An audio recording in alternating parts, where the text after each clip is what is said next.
magiciens, magiciennes, bienvenue dans votre podcast Changement de phase.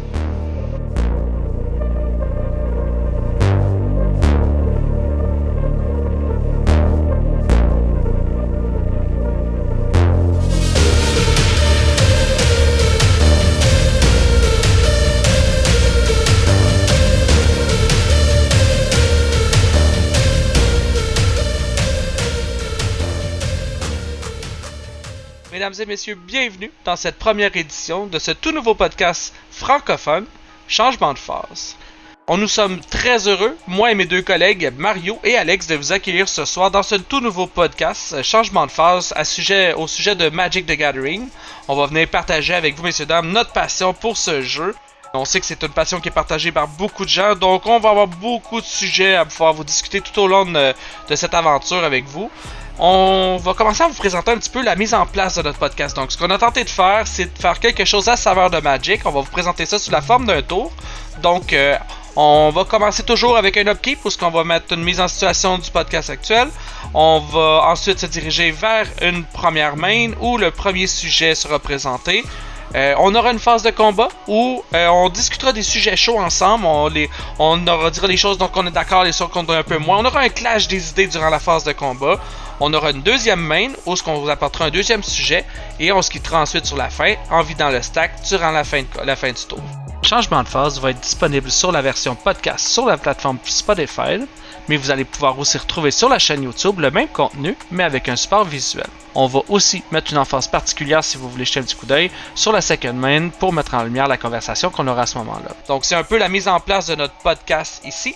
Donc, pour votre premier podcast, on a au programme un programme quand même assez bien chargé. Là. On vous a présenté quelque chose d'assez intéressant, donc on va commencer en première main, si vous le permettez. Je pense que c'est une belle introduction, là, une présentation de chacun des membres du panel. Donc, à tour de rôle, on va venir se présenter, vous expliquer un petit peu c'est quoi notre parcours dans l'univers de Magic. Ensuite, en Combat Phase, on va aller faire un petit débat sur la nouvelle mécanique que Ethodrift nous a apportée. Donc, on va aller jeter un petit coup d'œil sur Start Your Engine. On va vous présenter un petit peu les points forts, les points faibles. Qu'est-ce qu'on en pense de ça? On va aller débattre de ça avec chacun des membres du panel. Et durant la dernière main, la second main, on va faire un snake draft, c'est-à-dire qu'à tour de rôle, on va vous présenter certaines cartes qui se sont démarquées dans la collection d'Ethodrift, certaines cartes qui nous ont marquées, et puis par la fin, on va aussi présenter des mentions spéciales, des cartes qui n'ont pas fait le top du draft, mais qui valent la peine quand même d'être mentionnées. Donc, ça conclut un petit peu notre présentation ici. Si vous le permettez, on va vider le stack, puis on va se rejoindre de l'autre côté en première main.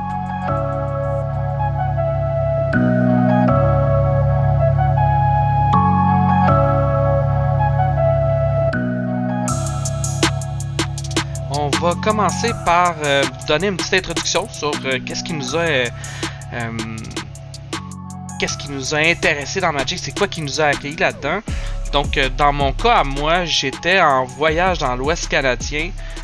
J'étais dans les Rocheuses à Banff avec des amis. On était là-bas pour voyager, faire la planche à neige. Puis, cette année-là, mon colocataire, c'est un gars avec qui je travaillais dans un restaurant. Il y avait une vieille boîte de chaussures en dessous du meuble TV. Puis, il nous avait tous les paquets de cartes dedans. Puis, ça m'a intéressé. Moi, déjà, en partant, je suis un fan de ce genre de jeu-là. J'ai été jouer à le donjon toute une grosse partie de ma vie. Donc, ça m'a intéressé tout de suite. Puis, il commence à m'expliquer un peu le mode de fonctionnement. J'ai accroché, ça a été instantané.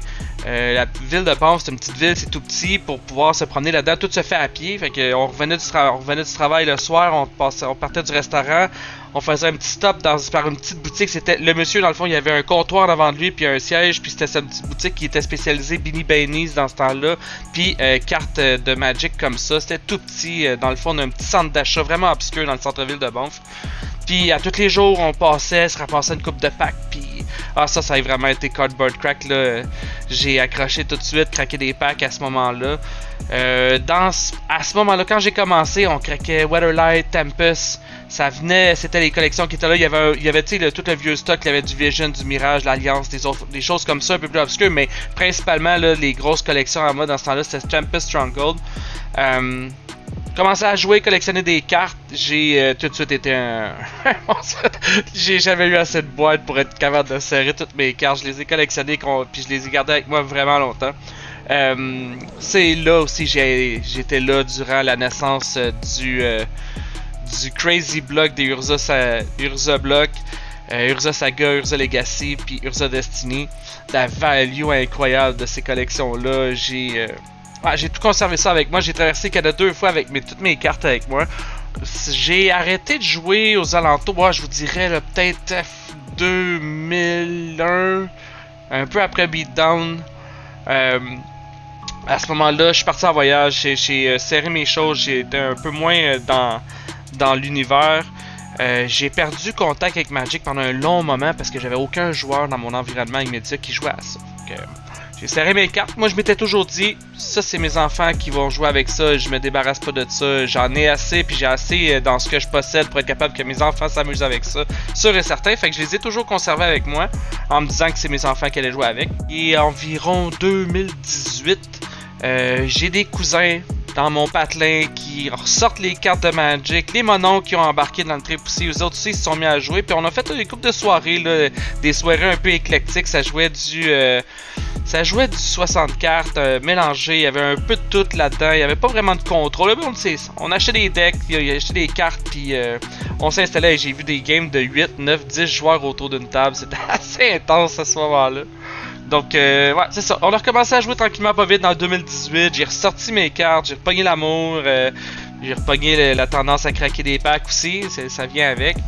J'ai craqué quelques boîtes à ce moment-là, du Core 20. Couple de boîtes intéressantes, là, des choses que j'ai serrées un peu dans les cartables aussi. J'avais vraiment juste pour le plaisir de collectionner les cartes à ce moment-là. Je construisais un peu avec mes cartes, mais j'étais tout seul à jouer avec. Puis, arrive la pandémie, 2020. On apprend comme ça un soir des amis qui me parlent de Spell Table, possibilité de jouer aux cartes comme ça en ayant une caméra pointure sur son boîte. J'ai un bon système informatique à la maison, j'ai tout le temps été un peu intéressé à jouer aux jeux vidéo aussi. Puis d'avoir accès à tes cartes comme ça sur un jeu sur table. Donc on installe ça avec des amis, on a une couple de petits pods comme ça qui jouent, puis on découvre que sur les games, il y a des games sur les serveurs Discord, il y a des games qui jouent à presque tous les soirs maintenant. Moi qui étais un joueur avide de jouer aux cartes, sans avec personne autour de moi, qui découvre qu'il y a des communautés comme ça, puis qu'on peut jouer aux cartes à tous les joueurs, à tous les jours, ça a changé ma vie. On vient de retomber en amour complètement avec mes cartes, pouvoir partager ma passion avec plein de monde aussi passionné que moi, puis c'est là qu'on s'est rencontrés, messieurs. Donc, ouais, fait que ça a été mon univers Magic à moi. J'ai des petites tendances à jouer Simic, c'est mes couleurs bleu et vert, c'est pas mal ce que j'aime jouer. Je touche à tout, hein, j'ai des decks de pas mal toutes les couleurs avec une 60aine de decks commandant montés à mon actif. Je touche un peu à tout, j'aime vraiment la versatilité, c'est la chose que je préfère le plus dans Magic. C'est vraiment la construction de decks, s'amuser avec nos cartes, manipuler un peu les intentions, manipuler les stratégies. C'est une des choses qui me passionne le plus. Donc pour moi, c'était un peu mon introduction à Magic the Gathering. Pour vous autres, messieurs, comment ça s'est passé, Mario, chez vous? Moi, j'ai commencé aussi autour de 96, là, autour de la série, mettons, Ice Age, fin Ice Age, début Alliance, Mirage. Je me rappelle encore, là, c'est mon père qui m'avait acheté, on avait été dans une petite vente de garage, là, il m'avait acheté une petite boîte de bulk de Magic avec toutes des petites cartes 4e édition, Revise, il y avait du Mirage dedans, il y avait un petit peu de tout dedans. Je savais même pas ce que c'était, pour être franc, j'aimais juste les images sur le dessus. Je te dirais que ça a commencé, j'ai commencé à jouer un petit peu plus sérieusement au niveau de Magic, jouer comme le format Legacy sans vraiment les banlists puis les restricted là, autour de Weatherlight. Okay. C'est juste autour de mettons, Tempest en 97 que là j'ai commencé à jouer un petit peu plus sérieusement. Fait que on jouait du Legacy, mais on avait la banlist, on avait la restricted list qu'on essayait de garder à jour. Dans le temps, c'était un petit peu plus difficile, hein? On n'avait pas Internet comme qu'on l'a aujourd'hui. Je te dirais que le Legacy, ça a pas mal duré jusqu'à, je dirais, autour de Darksteel ou Fifth Dawn en 2004 à peu près. Après ça, j'ai pris une pause, une bonne pause. Mes amis m'ont rembarqué dans l'espèce de Legacy, mais pas vraiment Legacy. On a comme mergé à Standard. Parce qu'eux, il n'y avait pas de vieilles cartes comme moi. Autour de Lorwyn, j'ai rembarqué. Puis on a commencé le format Standard. Donc, mettons les trois séries en cours, le bloc en cours, plus le core set. Ça a duré jusqu'à peut-être Zendikar à peu près. Ouais, Zendikar, je dirais. Après, j'ai lâché parce que je trouvais que les parties étaient moins longues que brasser son deck. Fait que ça m'avait écœuré. Puis je te dirais que moi, je pensais que ça, c'était la fin pour moi. Puis finalement, en 2021, mon ami l'Archimage a lancé une chaîne sur YouTube qui parlait de Commander. Puis ça m'a complètement rembarqué, mais complètement. Le format de une carte seulement enlevait beaucoup. Le fait que les games puissent être très courtes. Fait que ça m'avait beaucoup intéressé. Puis j'aimais bien le style avec le commandant qui synergisait avec tout. Fait que depuis 2001, avec Modern Horizon 2, je joue à Commander. 2021, ouais. 2021, excusez-moi. J'ai commencé à jouer Commander, puis depuis ce temps-là, j'ai la piqûre autant que mes deux autres collègues. Dans mes couleurs préférées, on retrouve du blanc pas mal dans tous mes decks. Sinon, les deux autres que je joue plus souvent, c'est vert et rouge. Oui. Toi, Alex? Ben moi, j'ai commencé, je dirais, à l'âge de 16 ans. Fait que ça tournait autour de 1994. J'ai embarqué avec Revise. Moi et mes chums, on était bien maniaques de Donjons Dragons. Puis on s'est dit, on va aller dans une boutique pour regarder des livres puis avoir, de l'information. Finalement, on s'est accroché les pieds dans Magic. Le gars nous a présenté Magic. Et, bon, je joue quand même une fois de temps en temps à Donjons Dragons, mais Magic a été une grosse découverte pour moi. Je te dirais qu'en commençant, j'ai commencé en Revise. Puis, un petit peu, j'étais sur la fin là, de Legend. Moi. Legend sortait, puis... Mais on n'a pas touché, je comprenais pas encore le concept là, des expansions, du core set, puis tout. Moi, on jouait pas mal un peu, là. C'était très éclectique, si c'est bien le mot de terme, là. En fond, c'est juste on jouait un peu n'importe comment, puis n'importe quoi. Un peu comme tout le monde quand on commence, là. On est des kids de 16 ans, là. On sait pas trop où on s'en va. Donc, tu sais, il n'y a pas vraiment de méta en 94-95. Puis comme Mario a dit, on n'avait pas Internet. Fait que souvent, les prix des cartes, étaient bons pour un mois parce que tu avais le Scry qui sortait ta liste. Le bon vieux Scryfall qu'on a tous coché nos cartes dans les listes pour savoir qu'est-ce qui nous manquait, là. Ouais, je m'en souviens. Je l'ai lu puis relu, cet esprit de Scry-là. Là, tu voyais c'était des spoilers étaient là-dedans. Là. Tu dis, OK, qu'est-ce qui va sortir? Ah, c'est ça! Oh my god, ça va être bon ça! Puis là, tu faisais des images avec OK, je vais mettre ça dans mes decks. Mais tu sais, tu voyais pas. T'as aussi là, tout le hive mind là, du monde de Magic là, qui connaissent, qui font des decks. Tu dis, je vais mettre ça sur Internet. Là, tu peux voir. On n'avait pas ça. Anyway. Fait que c'était un peu, à l'époque, c'était un peu ça. T'sais. C'était pas très développé comme méta. Mais, puis on emmenait nos boîtes, on transportait nos cartes dans une boîte. Souvent, là, très en désordre, pas de protection. Il y en a qui... On se servait des Blue Elemental Blast là, pour plier, pour séparer. Il y en a qui ont même servi des Dual Land pour séparer leurs cartes. Je veux dire, à quelque part, là, la connaissance n'était pas comme qu'on l'a aujourd'hui, tu sais, le Reserve List et tout. Bref, on jouait chez nos amis souvent en débattant des règles parce que... Puis on avait un stack un peu chaotique, tu sais, c'était pas toujours ordonné, tu sais, les instant puis les sorceries, des fois, c'était pas mal mélangé. Mais, puis moi, je suis un gars de Trois-Rivières, fait que souvent, l'anglais, il est pas développé. Fait que le jeu Magic est en anglais, fait que nous, on s'astine souvent sur des connotations, sur la formation des phrases et tout. Donc, mais c'était notre bagage à nous, tu sais, on avait du fun, puis on jouait avec ça. Il y avait beaucoup de confusion, mais le plaisir était là. Un peu plus tard, au cégep, j'ai décidé d'essayer de faire... Il y avait des tournois qui se faisaient. Puis là, je me suis dit, on va essayer des tournois, tu sais. Zéro. J'étais mauvais, man. Je gagnais pas. Il y avait des decks stack. Des decks stack. C'est quoi ça, man? Pourquoi tu m'empêches de taper mes laines? Je comprenais pas. Mais tu sais, c'était des tendances, hein. Fait que le White Winnie, il y avait les stacks, il y avait le bon vieux Nécropotence, c'est-tu ça? Dans le noir, là? Ouais. Tu avais peut-être une bonne méta avec ça. C'était ça, là. Il y a du monde qui sortait des affaires écœurants, là. Puis tout, ben, tu t'arrivais avec tes decks 3-4 couleurs, pas trop sûrs, puis c'était vraiment... En tout cas, c'était pas quelque chose qui était fait pour moi, les tournois. Mais bon, j'aimais ça, c'était cool de participer à ça. J'en rêvais le soir avant le tournoi, parce que j'essayais de faire mon deck, ça marchait pas. J'ai commencé à collectionner mes cartes dans un cartable que j'ai malheureusement perdu 10 ans plus tard. Ça arrive. Ensuite, je te dirais que j'ai arrêté après ça vers 2000,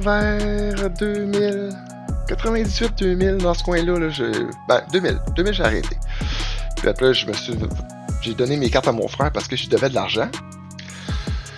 Fait que j'ai tout donné mes cartes à mon frère. Meilleur investissement que j'ai jamais fait. C'est ça. Là, ce qui est arrivé, c'est que j'ai un de mes chums qui m'a donné ses cartes. J'ai gardé ça. Je dis, moi, les collectionner de fois de temps en temps. J'ai un de mes chums qui a une boutique. Dans le temps, il me vendait des boîtes pas chères. J'ai acheté ces boîtes Taxin, toutes. J'ai dit, essayer de faire la collection de... J'ai recommencé, mettons, là, je te dirais Wild of Eldraine. Pas Wild of Eldraine, non. Throne of Eldraine. J'ai commencé, je vais faire la collection de Throne of Eldraine. Fait que j'ai ouvert une boîte, mais c'est pas une boîte que ça te prend pour faire une collection. Ça t'en prend plus que... Anyway. Fait qu'en gros, j'ai réussi à faire la boîte, la collection. J'étais fier. Puis là, ben, comme tu dis, la pandémie est arrivée. J'ai commencé à regarder combien de zones qui est embarqué sur un de mes feeds. J'ai regardé ça, je suis comme, c'est trop bien hot. On peut jouer à ça avec 4 joueurs. Fait que là, c'est cool, plus for all. C'est plus juste un contre un. Tu sais, il y a une autre synergie qui embarque en jouant à Commander. Puis là, j'ai comme fait, ok. Là, j'ai embarqué. J'ai acheté mon premier deck de Commander, c'était Osgir. Osgir! On l'a tous connu, ton Osgir! Osgir blanc-rouge. Exact. Écoute, c'est du Boros qui est assez intéressant. Que le monde sont comme, un Boros qui fait pas attaquer, mais qui ramène du stock. Donc, anyway, en gros, c'était vers 2021, c'est là que j'ai embarqué pour jouer. Mes couleurs préférées, sans Osgir, sont blanc puis le vert, un peu comme Mario. Le bleu, je déteste pas mal parce que j'ai toujours détesté le bleu me faire contrer. Contrôle.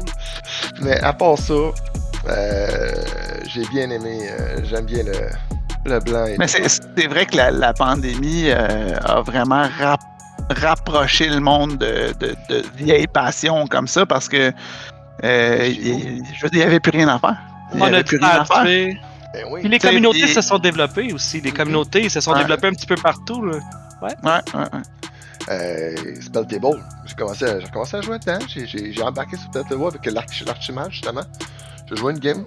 Puis j'ai embarqué. J'étais vraiment. Tu participais, t'avais genre 10$ aux 3 mana. C'était merveilleux, ça. Tu vas chercher des affaires. Tu buildais d'autres decks. Fait que là, puis comme tu dis, Mario, là, une carte de chaque, là. Tu te casses pas le basic, là. T'en prends une. Exact. Limitée. Exact. Dans toute votre carrière, messieurs, là, de ce que vous avez construit, là, est-ce qu'il y a des choses, est-ce qu'il y a des moments dans votre carrière de joueur de Magic qui a été la petite crise, le petit moment où je parle, Alex, t'as fait de la compétition un peu, t'as joué en boutique, t'as-tu des moments petits spells comme ça de Magic dans le temps où ça a été un point tournant pour toi? Non, les tournois, ça a été plus décourageant que d'autres choses. OK. Non, mais c'est vrai. Tu t'en vas dans un tournoi, puis t'as aucune idée de ce que tu fais. Tu penses que tu vas être correct et compétitif. Hey, c'est une autre game, les gars. Ils ont pensé à leurs affaires, là. Non. Là, c'est rapide, c'est impactuel. Nous, on joue des decks, on jouait genre du free for all à 5. C'était en cercle, là. C'était bizarre, là. On était vraiment pas là. On se rend compte qu'on est des joueurs de casual à la fin. On est là pour avoir une joie de plaisir, mais on n'a pas la coche de folie que ça prend pour être capable d'être le cutthroat, celui qui est là pour couper la gorge à tout le monde autour de la table, le gros compétiteur. On en connaît tout un qui est vraiment un sauvage. Exactement. Mais non, t'apportes ça, puis c'est drôle parce que je me dis... Je regarde quand j'ai commencé à jouer, je m'en foutais tellement de mes cartes, il n'y avait pas de protection, rien. J'ai brassé mon gas cradle, pas de sleeve, rien, les autres ont brassé ça. C'est à peu près juste si on les craquait pas crotte en plus. Là. Mais c'est ça, puis tu sais, Bobby me disait l'autre fois, j'avais des lotus pétales, je m'en servais comme séparateur dans mes boîtes. Je connais deux. Moi, j'avais une collection de lotus pétales, un cartable, là, au moins 10 pages, pleine back and forth, là, pleine de Lotus Juste de Lotus Pétale. Pétale. Juste des Lotus Pétale. Puis c'était comme une joke quand que je faisais un trade. Hey, je vois que t'as 2 Lotus Pétale. Si tu mets pas dans le trade, je prends pas ça. Puis le gars, il fait ah, ben oui, prends-les. Hey, aujourd'hui, ça vaut 25$ chaque. 25$ la carte, exactement. Puis moi, juste te dire, là, quand que j'ai lâché Magic, j'ai vendu la plupart de mes cartes. Il y a certaines cartes que j'ai gardées. Mais tu sais, les Lotus Pétale, c'était une joke, là. Fait que je les ai mis dans mon bulk. Ouais. Fait que là, il y a quelqu'un quelque part qui a acheté mon bulk, qui a à peu près 180 genre Lotus Pétale. Mais tu sais, aujourd'hui, c'est comme. J'ouvre un pack, il y a une rare foil, tout de suite, jamais dans un plastique, un petit plastique, parce que je veux pas qu'elle curl, tu sais. Exact. Avant, on pensait pas à ça. Tu sais, là, 2-3 semaines, il y a un de mes chums qui dit ah, j'ai commencé à jouer à Magic, je me suis acheté un précon, il m'a envoyé une photo, pas de plastique sur le précon, il est en train de jouer avec. Mon cœur, il a arrêté pendant une seconde, tu sais. Ça sera peut-être un sujet pour un épisode futur, mais on en a tous des cartes comme ça dans le temps où ce qu'on a fait comme mais mon Dieu, si j'avais encore tout ça aujourd'hui. Ouais, Exact. Parfait. Messieurs, je pouvais pas demander de 2 meilleurs partenaires pour pouvoir être capable de jaser de ça ensemble. Magic the Gathering, on est 3 vraiment passionnés là-dessus, puis je suis à peu près sûr qu'au travers le temps, on va être capable d'avoir des super belles discussions à travers ça. C'est ce qui conclut donc, messieurs, notre première main phase. On va maintenant vider le stack, puis on se retrouve en combat phase.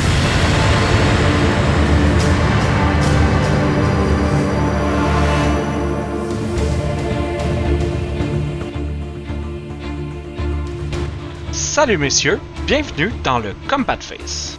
Petit moment du podcast ici où on va jaser ensemble, argumenter un petit peu sur certains sujets chauds de l'actualité de Magic. Aujourd'hui, notre premier sujet chaud, on a jeté un petit coup d'œil sur Hello Drift. On va essayer d'analyser un petit peu la mécanique de Start Your Engine. Mécanique nouvelle qui vient d'apparaître dans Hello Drift. Mario, peux-tu nous décrire un petit peu comment ça fonctionne, Start Your Engine? Comment qu'on passe ça? Ouais. Donc, dans le fond, quand tu as une carte qui te dit Start Your Engine, ton engine va commencer à 1. À tous les tours où tu fais des dégâts à un de tes opposants, ton engine va monter à 2, à 3, à 4. Mais il peut juste monter de 1 par tour. Fait que la première fois que tu vas mettre ta créature qui a l'habilité Start Your Engine, tu vas être à 1. Dans le même tour, si tu fais des dégâts à un de tes opposants, tu vas pouvoir le monter à 2, mais tu ne pourras pas le monter à 3 ni à 4. C'est le seul moment où, durant le même tour, tu es capable d'aller chercher 2 levels, c'est-à-dire le premier moment où la carte est mise sur la table? Exact. OK. Fait que dans le fond, c'est ça. C'est l'habilité de monter ça trigger une fois par tour. Mais vu que le premier niveau ne compte pas comme une augmentation, ben tu peux aller chercher ton niveau 2. Ah, OK. Fait que le ETB te donne le premier niveau, puis après ça, le trigger, il faut que tu crées des dommages. Est-ce qu'on parle de combat damage ici? Ça peut être n'importe quoi, c'est loss of life. OK, fait que c'est pour qu'un de tes opposants perde la vie. Donc, un petit ping, un choc, un combat damage, whatever, n'importe quoi qui fait perdre la vie à un de tes opposants, tu augmentes de 1. Un opposant. Une fois par tour. Une fois par tour seulement. OK, parfait. Qu'est-ce que j'en pense? Qu'est-ce que t'en penses? Moi, je pense que c'est un petit peu lent. Dans le meilleur des cas, je joue mon land parce que tu as des lands qui s'appellent des Raceway qui vont start your engine. OK? Fait que tu joues ton Raceway, tu vas mettre ton engine, tu vas avoir une créature 1 à caster qui a Ace, tu vas faire des dégâts tout de suite. Bon, dans le meilleur des cas, tu vas avoir ton full speed, ton max speed plutôt au tour 3. Parce que premier tour, tu vas start your engine, tu vas faire des dégâts avec ta créature qui a 1. Deuxième tour, tu vas avoir ton 3. Troisième tour, tu vas avoir ton 4. Puis là, t'as ton max speed. Mais je veux dire, t'as rien encore, là. T'as juste ton max speed, mais t'as rien encore. T'as rien qui utilise le max speed. Ça, c'est dans le meilleur des cas. Dans le meilleur des cas, c'est ça. Toi, comme ça, le max speed, bon, une fois que t'atteins le max speed, ben, tu le tapes pour 2. C'est un Ancient Tomb. C'est un Ancient Tomb qui burn pas. Fait que je trouve juste ça lent. Je pense que dans le meilleur des cas, ça c'est comme dans un cas d'excellence, tu vas avoir ça. Mais je pense que dans un cas normal, t'auras pas le max speed avant tour 5, 6. 5, c'est poussé un peu. C'est sûr que je trouve juste ça un petit peu lent. C'est sûr que Commander, c'est lent. Point de vue d'un deck, ça peut être standard, ça peut être rapide, parce qu'il y a beaucoup de rouge qui sort maintenant, que c'est du Ace, ça rentre tout de suite. puis ça frappe. Puis il y a du trample, de tout. Fait à quelque part, pour un deck qui est mono-rouge, qui est très rapide avec du Ace, c'est quelque chose qui va pouvoir évoluer très rapidement. Puis tu vas gagner les bonus un petit peu plus tard, mais plus rapidement que quelqu'un qui joue normalement. Mais n'importe quel ping, là on parle des îles désert, qui les autres qui ping 1, puis à la fin du tour, pendant ton tour, si tu mets un land, ben, si tu mets un désert, c'est sûr qu'il va le perdre son point de vie. Si pendant ton tour, il décide de taper un counter spell, mais il est obligé de prendre un pain land, il a perdu son point de vie, tu sais. Fait qu'il y a des moyens, il y a beaucoup de moyens qui standard, parce que là, on se le cache pas, là c'est deck standard. En Commander, je suis un peu d'accord avec ton point de vue, ça risque d'être vraiment plus lent. Mais il y a beaucoup de moyens qu'on aille chercher quelque chose de rapide là, en standard. Donc, du point de vue standard, tu penses que c'est quelque chose qui va être un petit peu plus viable qu'on va risquer de voir? Parce que moi, je l'analyse, plus moi étant plus un joueur commandant, je le regarde, puis je me dis que c'est vrai, c'est lent, mais on a fait le tour à plusieurs reprises. Vous savez, messieurs, on a regardé la collection beaucoup, on a vu qu'est-ce qui s'est fait là-dedans. J'ai vraiment l'impression qu'à l'intérieur d'Elderdrift, ils ont mis plusieurs bons outils qui pourraient rendre Start Your Engine viable. On parle ici de viable, là, je vous parlerai, il y a peut-être quelques commandants ou quelques mécaniques qui sortent d'Elderdrift qui vont utiliser et optimiser la stratégie de Start Your Engine. Je dis pas que à partir des prochaines méta, c'est quelque chose qui va se mélanger avec toutes les autres stratégies de cartes qu'on a jouées. Je crois vraiment que c'est niché à Elderdrift et que l'ensemble des toolbox qu'on va trouver dans cette collection-là va être en mesure de pouvoir optimiser cette deck-là, mais je ne crois pas que c'est quelque chose qu'on va trouver dans plusieurs mécaniques, ou du moins que je vais updater mes decks présents avec la mécanique de Start Your Engine. C'est pas quelque chose que je vois en C1DH. Non, je ça crois m'étonnerait pas. bien gros quelque chose en C1DH, c'est trop long. Mais, casual, quelque chose qui peut être drôle, quelqu'un qui va être, ça peut être du tribal, il est maintenant Kindred, il est plus tribal, mais quelque chose de Kindred que quelqu'un va te dire, ok, finalement ça marche, des gobelins là-dedans. Là. C'est vrai, en rouge les gobelins sans face, c'est vrai que ça peut être moi, une nouvelle mécanique là. Moi je pense où je te rejoins un petit peu Bobby, puis tu sais, bon, c'est lent, mais il y a une carte qui a retenu un petit peu mon attention, c'est Samut de Driving Force. Samut de Driving Force, c'est 6 à caster, 3 colorless, 1 rouge, 1 vert, 1 blanc pour une 4-5 Human Warrior Cleric avec First Strike, Vigilance et Ace. Elle a Start Your Engine. Le fait qu'elle a Start Your Engine et Ace peut te procurer le niveau 2 de ton speed le même tour qu'elle arrive en jeu. Mais ce qui est cool de cette carte-là, c'est qu'elle a 2 effets passifs qui vont avec le speed. Donc, la première, c'est que toutes tes autres créatures ont plus X plus 0, X étant ton speed actuel. Puis la deuxième, c'est toutes tes non-creature spells, ils ont leur coût réduit en mana X incolore, X étant ton speed actuel. Je trouve ça intéressant parce que t'as pas besoin de ton max speed pour que cette carte-là soit profitable. Ouais, je comprends. C'est pas un commandant que tu vas caster au premier tour. Là. Fait que t'as le temps de bâtir ton max speed, d'aller le chercher tranquillement avec ça. Là. Mais on se... dis-moi Alex, là, je pense pas vraiment que je pense pas que Samut va nous le donner le 2 niveaux. Parce que si tu castes à 6, j'aspire que si tu joues la stratégie Start Your Engine, t'as réussi à partir ton engine dans tes tours 1, 2, 3, ça. Tu peux aller chercher des cartes dans le blanc, dans le vert, dans le rouge, ils vont commencer ton Starting Engine. Puis tranquillement, parce qu'il y en a d'autres, là, tous les Samuts ils ont Ace. En tout cas, ce que j'ai cru voir, là, il y a peut-être un autre Samut que j'ai vu dans le vert rouge qui est Ace, qui est intéressant. Ouais. Fait que, si tu le mets comme commandant, tu peux aller chercher ton max speed, là, quand Samut va rentrer sur le jeu, il y a des bonnes chances que ton max speed soit déjà à 4, puis que t'embarques puis t'exploses. Puis que t'exploses à ce moment. Tes non-features, mais 4 de moins, c'est bon, là. On parle plus du bleu, là. Ouais. Puis même si ton max speed n'est pas cherché, puis que tu vas juste te concentrer sur le ramp parce que tu veux le sortir le plus vite possible, si je veux dire, il va rentrer, tu vas être probablement, parce qu'à 4-5 First Strike Vigilance, tu vas probablement être capable d'aller chercher ton max speed 2. Hey, que tous tes non-creature spells soient réduits de 2, c'est énorme, là. C'est énorme. C'est énorme, là. Ton Full Torch te coûte 4, coûte 6 au lieu de 6. Ouais, ben c'est ça. Il y a toujours des petits tours de passe-passe qu'on peut faire. Exactement. Merci, messieurs, pour ce beau combat. Je pense qu'on est capable de vider le stack. On va faire ça ensemble. Merci, puis on se revoit en second main. À tantôt, messieurs. Bon, salut.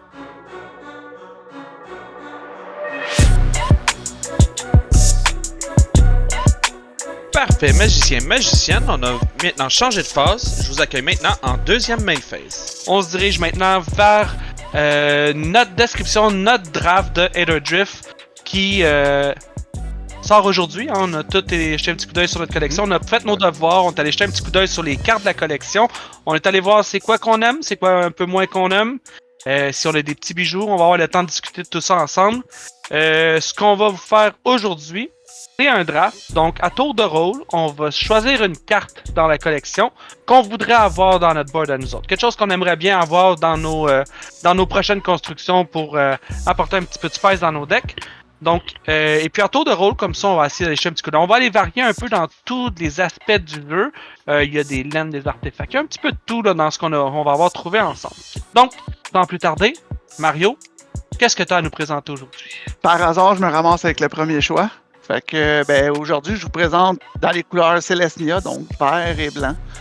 Bright Glass Gearhulk est mon premier choix. Donc, le Bright Glass Gearhulk, 2 verts, 2 blancs pour une 4/4 First Strike Trample. Quand elle arrive en jeu, on peut aller chercher dans sa librairie jusqu'à 2 artefacts, créatures ou enchantements qui ont le mana value de 1 et moins.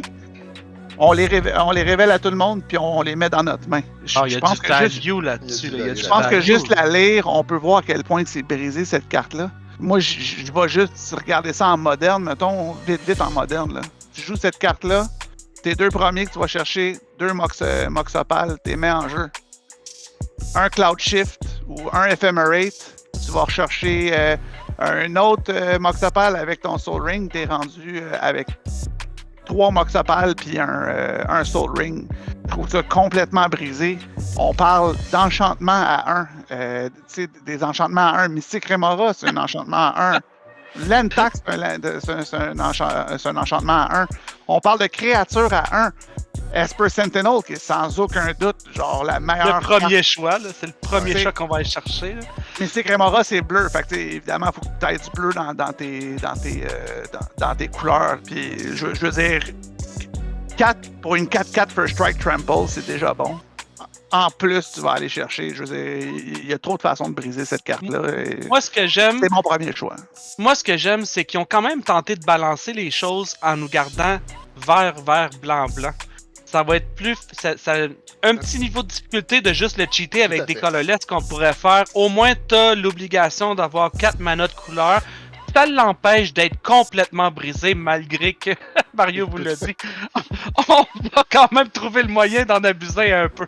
Écoute pas un blanc et un vert puis 2, mettons. Fait que c'est... Non, mais tu sais, le blanc, par contre, il est très bon pour réanimer. C'est vrai. C'est un entering de battlefield, fait que c'est un enter, c'est un ATB. C'est vrai, avec du blanc là, c'est tellement facile de blinker cette carte-là puis de l'abuser complètement là, pour vrai, sans farce. C'est un des gros pour la sortie de cette collection-là. C'est dans le Celestia, il y en a beaucoup de cartes, mais pour vrai, c'est vraiment un bon pour. Toi, c'est un très bon choix. J'ai mis beaucoup de pays sur ce choix-là. Fait voilà. que, le deuxième, je pense que c'est Alex qui a eu le deuxième choix, c'est ça? Moi, j'ai choisi le Monument to Endurance, qui est un artefact pour 3. Ouais. Dans le fond, à chaque fois qu'on discarte une carte, tu as 3 choix par tour. Tu peux piger une carte, faire un trésor, ou chaque opponent perd 3 vies. Le but, dans le fond, là, c'est parce que j'ai commencé à jouer un peu standard là, sur Arena, puis je vois beaucoup de... Là, ils ont mis beaucoup de cycling dans ce deck-là. Il y a beaucoup de discard qui se fait, qui est potentiel, là, on en voit beaucoup.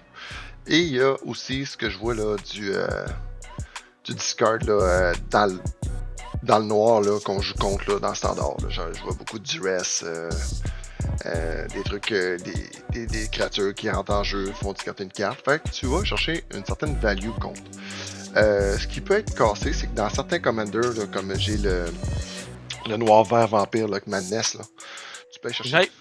Il y a le requin bleu et rouge qui est dans Aether Drift.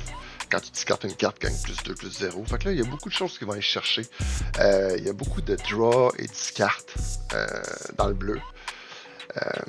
Donc, je pense que c'est quelque chose qui va être comme une semi-protection, mais que tu peux aller chercher du value avec beaucoup de choix. Puisqu'il est un artefact, tu peux le mettre dans plein de decks.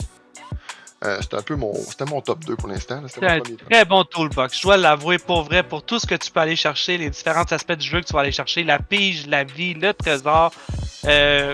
Puis pour vrai, sans faire c'est-tu moi ou le flavor text y est vraiment approprié. J'adore.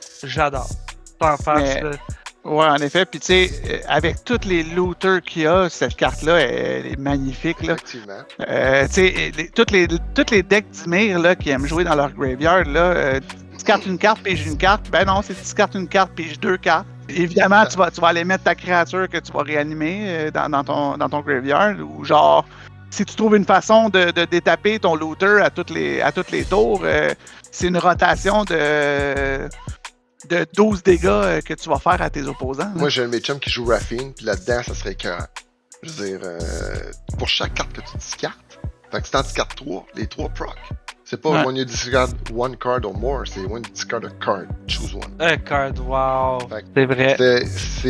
Écoute, il y a du stock à faire avec ça. Je suis sûr que avec qu'est-ce qui va arriver dans Interdrift, là, on le voit pas tout parce qu'on est encore ça sort aujourd'hui, mais il y a quelque chose qui va se faire parce que dans Wild of Eldraine, il y a beaucoup de fairies qui font justement discarter quand ils rentrent, tu piges, tu discartes. Il y a plein d'affaires qui vont se faire là. Je pense que la méta va changer énormément. Ça peut être une clé à un changement de méta. Et voilà. C'est vrai. C'est de nous apporter des nouvelles options comme ça, c'est toujours quelque chose d'intéressant. Vraiment. Moi, j'ai comme l'impression que mon premier choix ici, j'avais pas le choix d'y aller vers celle-là.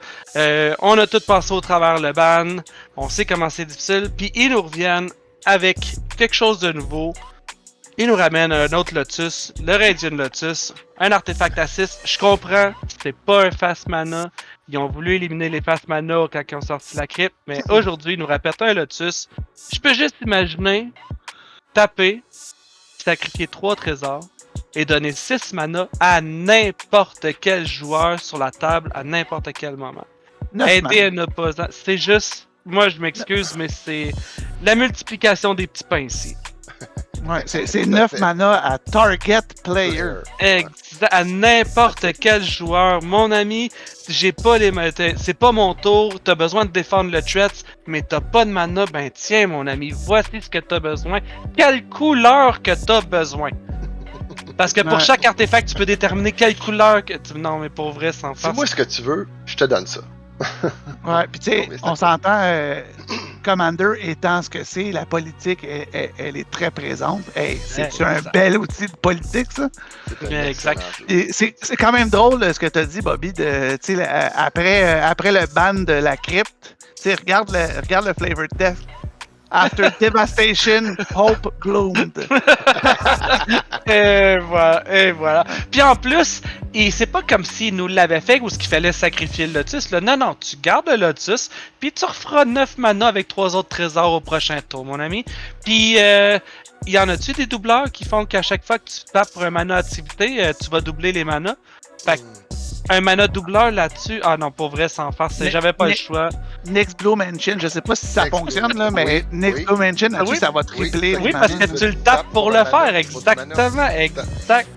Wow, Attends, vraiment ça, là. c'est une bonne Ah non, je question. crois pas que c'est pas une habilité de mana, c'est pas un mana habilité, je Non, pense. je pense pas. Ok, ben, Ah, c'est mais ça. ce sera à vérifier. Mais ce sera à vérifier. Voyez, il y a Ouais. déjà des discussions qui s'ouvrent en regardant les cartes, c'est normal. Je le vois déjà à Gear, moi. Ouais, Ouais. j'avoue, hein. Ben, ce qui est bien, c'est un artefact, fait que tu sais, c'est facile À insérer dans n'importe quel. à insérer dans n'importe Euh, quel deck, puis il y a beaucoup de cartes qui réduisent le coût des artefacts. Hmm. C'est vrai. C'est vrai. Fait que Bobby, C'est tu vrai. nous relances avec la 4e carte parce qu'on va y aller en Snake Draft. Ouais. Oh, moi, cette carte-là, ça fera peut-être pas unanimité pour tout le monde parce que c'est niche un petit peu. Mais moi, dans mon deck, j'ai l'impression que ça va vraiment faire une bonne différence. Unstoppable Plan, un enchantement en bleu qui coûte 1 bleu, 2 colorless, qui dit que au début de ton end step, tu vas détaper tous tes non-land permanents. Moi, j'ai un Lucinia Kane qui focus sur tape d'étape. Je peux juste me donner une option de plus ici, pour vrai, sans farce. Optimiser tout ton board en sachant qu'à la fin de ton tour, tu vas détaper tout ce que tu as sur le board. Moi, pour moi, c'est un gros plus ici. Là. Pour 3 mana, j'adore. C'est vraiment une excellente carte. Moi, j'ai Alela, Artful Provocateur, puis j'ai Alela Cunning aussi. Fait qu'il y a beaucoup de mana rock. Le fait de taper à la fin de mon tour me permettrait d'avoir beaucoup plus d'options, là, tu sais. La tapabilité. Je le vois dans mon deck de lapin, moi, mon petit lapin blanc et bleu, là, parce que j'ai plein de mana rock, puis ouais, ça va... Tu vas chercher du stock là-dedans. Queen, c'est vrai. Queen, ouais, c'est ça. Ah ouais, excellent ça. Donc, Alex, on était rendu sur toi? Bien sûr, je vais aller avec mon deuxième choix qui est... on en a discuté, moi et Mario, puis Aether Spark. C'est pas tout le monde qui aime bien ça, mais je sais qu'il y a des shenanigans à faire avec ça. Des petites magouilles là, qui seraient intéressantes à rajouter avec ça. C'est des Aether Spark. Pour 4, c'est un Legendary Artifact Planewalker équipement. Il commence avec 4 loyalty. Donc, on voit ici que c'est un équipement et qui est un genre de Planewalker. C'est un peu bizarre. Quand que la créature va attaquer, il va gagner des loyalties en fonction du dommage fait à un joueur. Les combat damage, c'est pas obligé d'être un joueur, ça peut être une créature. C'est un autre niveau. OK. Ouais. C'est un... Dès qu'il fait des combat damage, parfait. C'est encore mieux que je pensais. Moi, déjà, je le vois avec mon Wolverine, qui fait du double damage, déjà en partant. Déjà. Il y a d'autres... Oui. Déjà en partant. Il y a d'autres choses. Il y a des petites techniques que tu peux faire. Là, je me suis...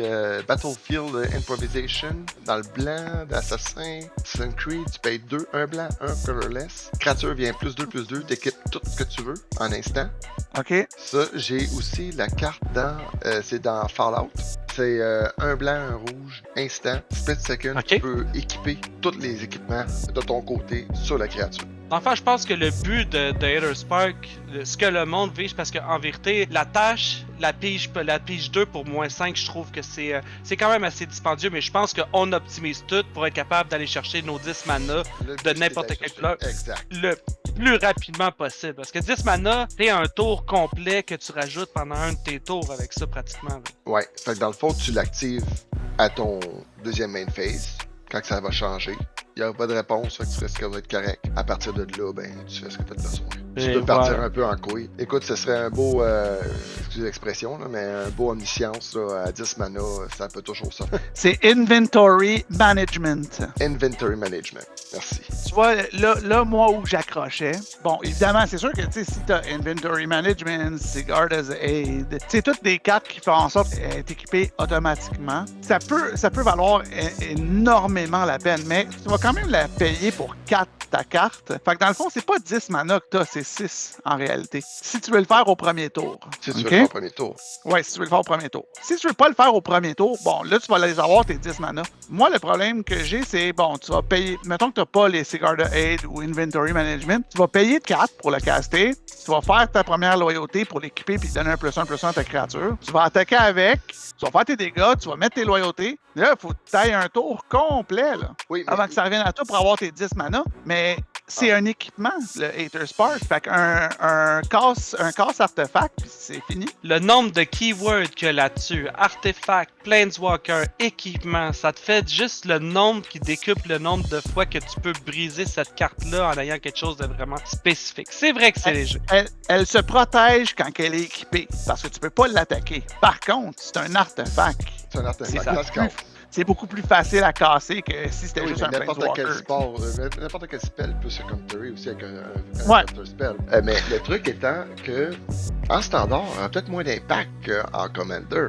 Parce que là, on parle de Commander. C'est sûr que dès que le monde voit un Planewalker en Commander, les cheveux frisent, puis le monde commence à shake, et le monde comme le shake, là, oh, t'as mis le Commander, il y a un Planewalker sur le jeu, ça faut qu'on règle ça, là. Mais, exact. Ben, ça, c'est une autre affaire aussi, tu sais, l'espèce de... C'est un Planeswalker, oh mon Dieu! C'est ça.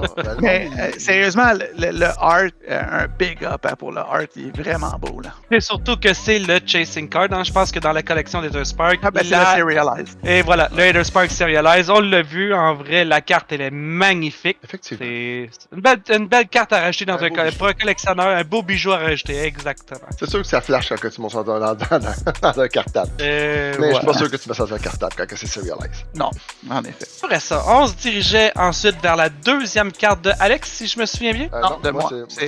On était du côté de Mario, c'est vrai? Ouais, fait que moi j'ai choisi un artefact aussi. Je suis allé vers le Shrine Stride Hanger Automaton. Fait que le Stride Hanger Automaton, c'est un 3 casté pour une 1-4 Artifact Creature Construct. Il donne +1/+1 à toutes les Topters. À chaque fois que tu crées un artefact token, fait que ce soit un autre Topter, que ce soit un food, un clou, un trésor, un trash, tu vas créer, en plus de ce token-là, tu vas créer un autre colorless Topter avec flying. Un Topter 1-1 colorless. Par contre, vu que lui il donne +1/+1, c'est pas un colorless Topter que tu fais, c'est un 2-2. 2-2. Exact. Puis, juste comme ça, les boys, ça arrive souvent des games où il n'y a pas de trésor, pas de clous, pas de food. C'est pas arrivé souvent. Je m'en rappelle. C'est vrai. Ben, moi, je pense juste à mon deck de Ognis. À chaque fois que je vais faire, à chaque fois qu'il y a une créature qui a Haste qui va attaquer, il va me faire et un trésor tapé et un colorless Topter 2-2. Je veux dire, c'est horrible. Je pense juste à Urza Chief Artificer qui fait des constructs au lieu de faire un construct et un Topter. Fait que là, ton construct, il monte de 2 à chaque fois au lieu de monter de 1. Ouais. Mais la carte la plus brisée, je pense, avec ça, c'est Illustrious Wonderglyph. Fait que Illustrious Wonderglyph, c'est une carte blanche. Ah ouais. Elle est 5 à caster. Fait que 4 colorless, 1 blanc à caster. À tous les tours, à tous les upkeep de tout le monde, tu fais un 1-1 gnome. Si t'as le City's Blessing, tous les artefacts creatures que tu contrôles ont +2/+2. Fait que là, ça veut dire qu'à chaque upkeep, tu vas faire un colorless gnome 1-1 et un Topter 1-1. Une fois que tu vas avoir le City's Blessing, tu vas faire un gnome 3-3 et un Topter 4-4. Flying. Flying. Et voilà. Flying. Là, t'as du white avec ton Illustrious Wonderglyph. Tu t'as une procession qui embarque là-dessus. Puis là, tu viens de complètement partir en dérape. Non, mais et là, voilà. Toi, tu veux plus d'amis, c'est ça? Exactement, exact. Écoutez, j'aurais pu mentionner un jeu attack, là, mais on s'est gardé une petite gêne ici. Fait que, oui, Stride Hanger Automaton, quel hit, incroyable. Juste vous dire que je pense qu'il se trouve juste dans les collectors puis dans le précon énergie, si je me trompe pas. Ah, ok. Ah oui, on le voit ici, ouais. le CDRC, c'est un commander. Ok, parfait. En effet. Pour ma deuxième carte, parce que là, on repart pour la troisième ronde, ma troisième carte, c'est Renewed Solidarité. Oui. Un enchantement pour Mario. Ouais, un enchantement pour Mario. Dans le blanc. Hein? T'en veux des tokens? T'en veux? Tu sais, on parle de. C'est un deck de Topter, là. Bon, bang. Fait que quand cet enchantement. C'est 3 castés, 2 colorless, 1 blanc. Quand cet enchantement-là rentre en jeu, tu choisis un creature type. Ce creature type-là, toutes les créatures de ce type-là ont +1/+0. Puis à la fin de ton tour, pour chaque token que tu contrôles de ce type-là qui est entré ce tour-ci, t'en fais une deuxième copie. Fait que c'est un Oslo Pride. Oslo Pride, ouais. En enchantement. En enchantement. Qui donne +1/+0 à tous tes types. Fait que moi, je sais pas pour vous, là, mais des decks tribales dans le blanc, j'en ai une panoplie. Ça s'en va dans chacun d'eux. Edgar Markov. Mon deck de golem, là, mon papatier, là, Brenard Ginger Sculptor. Tu sais, des decks de tokens en blanc, là, on en a, là, il y en a, là. Mais c'est solide, là. Il y en a beaucoup. Voilà. Qui corps avec ça? Ouais, qui carre les spirits pour. Les spirits, man. T'en fais. Fait que c'est un lord, puis en plus, il crée tes. Wow, vraiment une belle carte, ça. Celle-là aussi, je pense que ça va juste se trouver dans les collectors, puis celle-là, ça va être dans le précon zombie. Dans le zombie? Ok. Ouais. Ben oui, il y a sa place dans un deck de zombies. Ouais. Wow. Alright, parfait. Alex, on s'en va ensuite? On s'en va dans le rouge. Dans le rouge? Ouais, on s'en va dans le rouge. On va aller voir Full Throttle. 6 à caster, 4 colorless, 2 rouges. Sorcery. After this main phase, there are 2 additional combat phases. At the beginning of each combat this turn, untap all creatures that attack this turn. On parle pour jaser. Moi, je vois mon deck de Wolverine, là, qui fait double damage en Commander. Puis j'ai j'en sors un, puis j'ai 2 autres combats qui s'en viennent. Je vous sors les deux autres après. C'est... En vérité, c'est cher. C'est cher. 6, c'est cher. C'est cher. Mais c'est un finisher, là. C'est un C'est win-con, finisher. pratiquement. Moi, j'ai l'autre finisher dans le rouge, là, qui se ramassé les créatures de tout l'autre pour 8. Là. C'est pas ça, c'est un autre finisher. Mais c'est sûr que les finishers sont toujours un peu plus chers. Hein? C'est vrai. Non, mais c'est ça. Mais on s'entend qu'avec une carte, tu peux sortir tes 3 opposants. Et que quelqu'un, tu peux sortir. Exact. Là, tu vas... Puis là, on n'a pas calculé, tu sais, tu l'as-tu flingé, ce deck-là? Est-ce que tu pourrais doubler ça en plus? Si tu doubles cette série-là, tu gagnes quoi? Tu vas gagner 2 plus 2 autres? Fait que t'as 4 combat face avec juste un petit spell qui passe pas chance. Tu vas avoir 5 avec combats. ton original. Même combat plus 4. Wow. Le flavored text, il est tellement beau, là. You wanted a fight, now you've got two. mais tu sais, comme tu disais aussi, avec celui qui double les instances. Ishin, oui. Oh man, avec Ishin, c'est très brisé, ça. Markov. C'est très brisé. Tu t'embarques avec Markov aussi. Écoute, des vampires qui attaquent à chaque 2 autres tours, là. Je suis pas sûr que ça dure longtemps. Puis qui gagne des +1/+1 à toutes les fois. Wow. Ben, c'est Attack Trigger. Attack Trigger. C'est une belle carte, ça, man. C'est vraiment une belle carte. J'avoue. C'est dispendieux, mais pour vrai, t'en as pour ton argent. Bien joué, là. Tu peux littéralement finir la game, finir tes 3 opposants en un tour. Mais là, on jase juste Commander, parce que standard, je le sais pas. À 6, c'est un peu plus cher. À 6, t'es vraiment haut sur ta curve. Puis je pense pas que sur ton 6e tour, sur ta curve à 6, ce serait ce qui va te permettre de gagner. Surtout si t'en as juste un en avant de toi, là. Je sais pas. Écoute, je mettrais pas 4 copies de ça, mais peut-être une.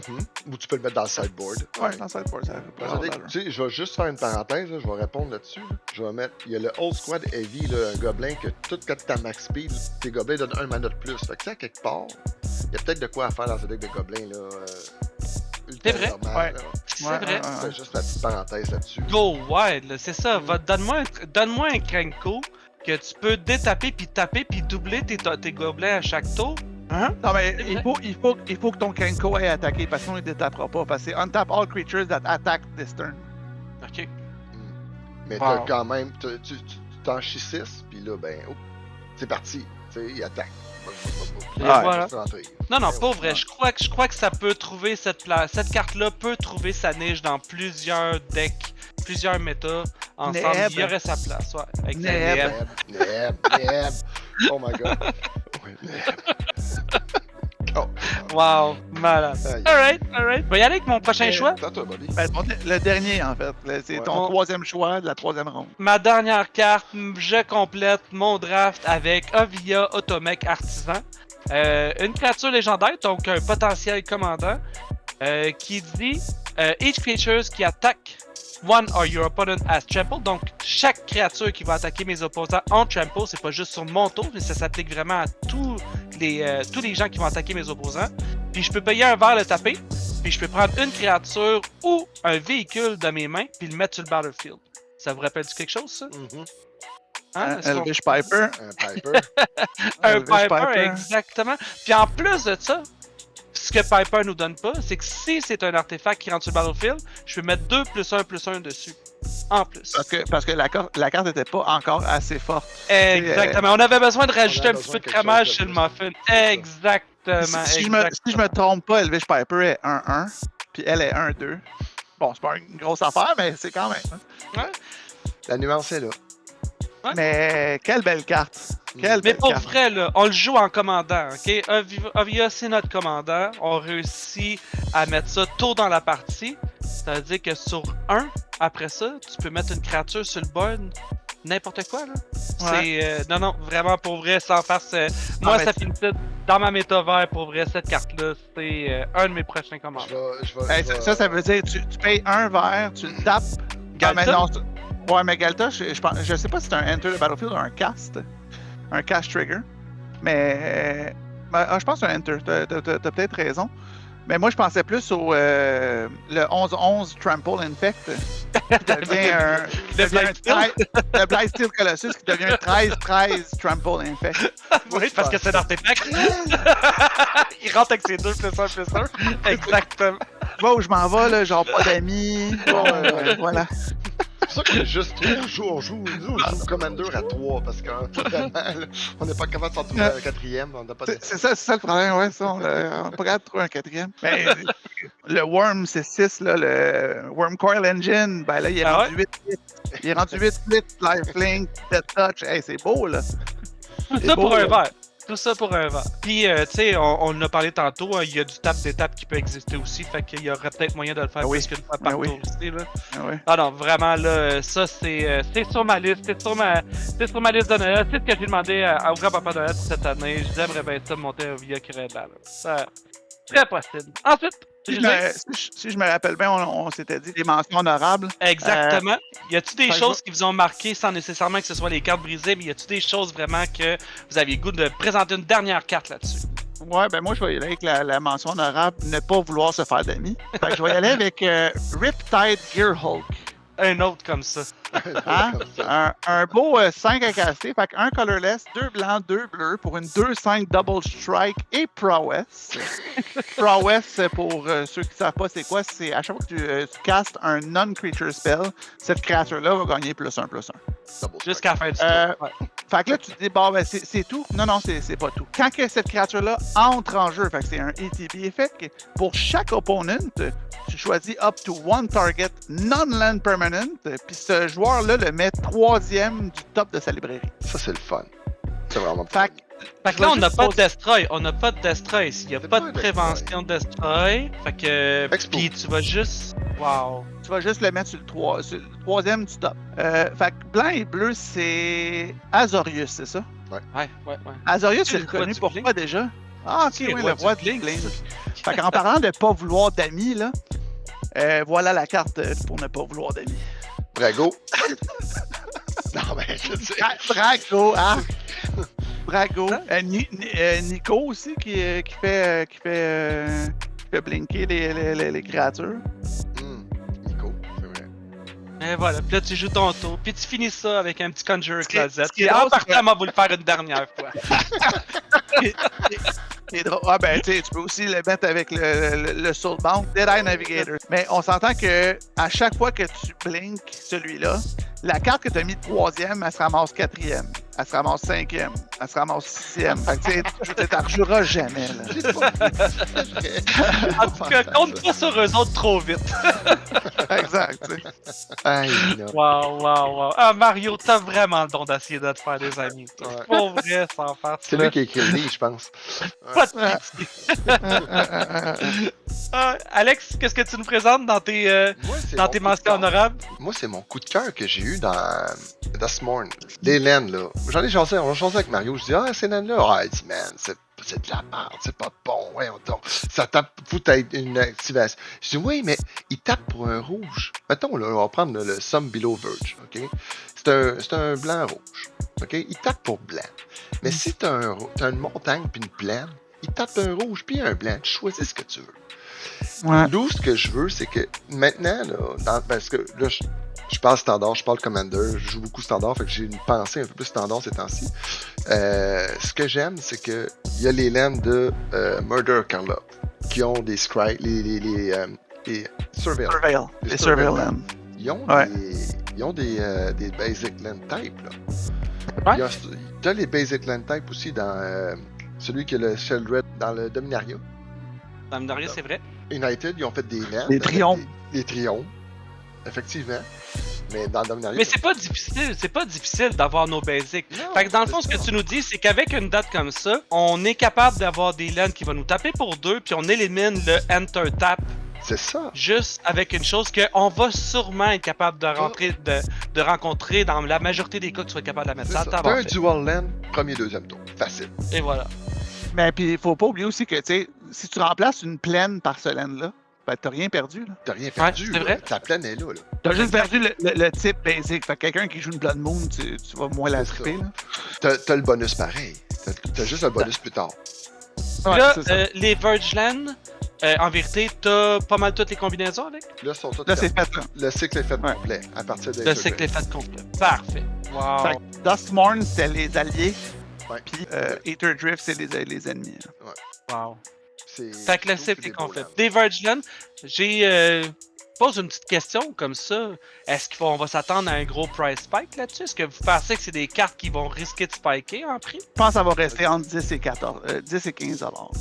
C'est ce que ça vaut. C'est ce que les Duskmourn valent présentement. Puis tu sais, le Duskmourn, ça fait un bout qui est sorti. Ben, un bout pour Magic, mettons. Un bout Fait pour qu'on est capable d'améliorer un mana base pour pas trop cher quand même. Là. Avec ça. Exact. Avec Ouais. ça, ok. Question, j'ai pas pris le temps, je m'excuse, j'aurais dû le faire. Est-ce que vous êtes au courant si dans les pre-con de Hero Drift, on a remplacé une grosse majorité des tables pleines avec des Verge Land? Aucun. Aucun? Ah, c'est presque triste, ça, par exemple. Ça Ouais, va c'est- venir peut-être, là. Ça va venir Ouais, peut-être un jour. Ben, c'est ça. Le gros point faible des pre-con, hein, la mana base, c'est ça nous oblige à dépenser un ça petit peu que pour être je capable de pense que l'améliorer c'est- next to it. Investir dans les lands, c'est toujours une bonne affaire. Ouais. Ouais. Tu veux te garder, Ah. c'est ton squelette, c'est ta base. Moi, j'ai toujours de la misère à trader des lands, pour être franc. C'est vrai. C'est vrai. On s'y attache à ces petits bébés-là. On s'attache à ces petites bêtes-là, ouais, c'est ça. Fait que, Bobby, tu nous présentes Moi- quoi, toi, pour ta Ouais. bande? Moi, j'ai aimé le petit clin d'œil. On avait le Mold Drifter, ce petit oiseau, flying, c'était 3 plus 2 bleus qui rentrait, qui nous faisait piger 2. Ben, on vous présente aujourd'hui le Old Drifter, qui est exactement la même carte. C'est un Mold Drifter en artefact. Donc, on a 3 colorless, 2 bleus pour un artefact véhicule qui rentre avec un 3-2, que c'est un flying.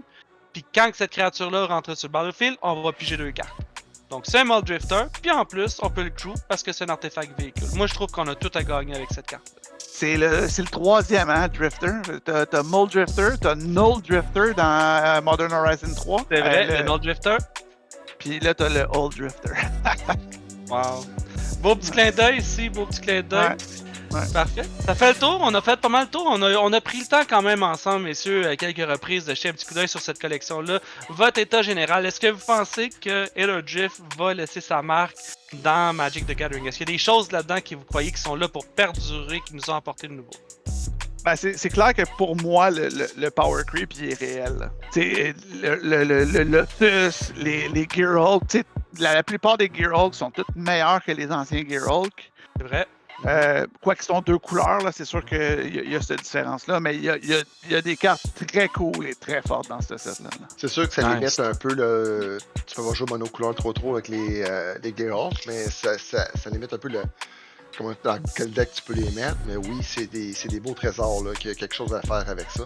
Fait que c'est des belles cartes qu'on va serrer dans nos decks, dans nos cartables de construction, puis fort probablement qu'il y a certaines de ces cartes-là qui vont se promener dans les decks qu'on a déjà. Fait que quand on va repasser au travail de nos decks, on va sûrement sortir quelques cartes de Hero Drift pour rentrer dans nos decks qui sont déjà contents. Tu sais, Magic étant ce qu'il est, il va toujours avoir de quoi qui peut sortir qui fait comme oh my god. C'est vrai?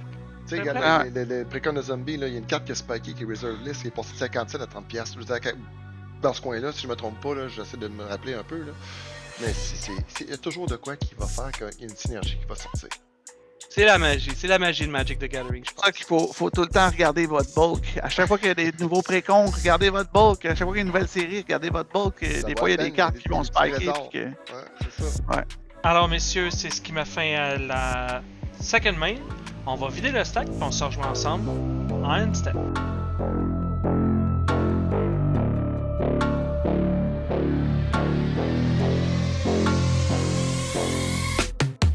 Magicien, magicienne, on est en fin de tour. Il est maintenant temps de vider le stack. Ça a été un plaisir de partager ce premier épisode avec chacun de mes collègues ici. On voulait prendre ce petit instant pour vous remercier tous et chacun de vous être joints à cette belle aventure. On vous invite aussi, si vous le voulez bien, à juste mettre un petit abonnement, que ce soit sur YouTube ou sur Spotify. Ça va nous encourager à continuer. Vous serez aussi de cette manière-là notifié lorsque les prochains épisodes vont être disponibles. N'oubliez pas de nous laisser un commentaire sous la vidéo. Dites-nous ce qui a retenu votre attention durant ce podcast. Vous pouvez aussi rejoindre le serveur Discord des Tapeurs de Cartons du Québec, une communauté Magic 100% québécoise. Le lien sera sous la vidéo. Et qui sait, vous pourrez même partager quelques parties avec les changeurs de phase. N'oubliez pas de liker et partager notre vidéo. Merci de vous être joints à nous pour ce podcast et on se donne rendez-vous pour notre prochain tour.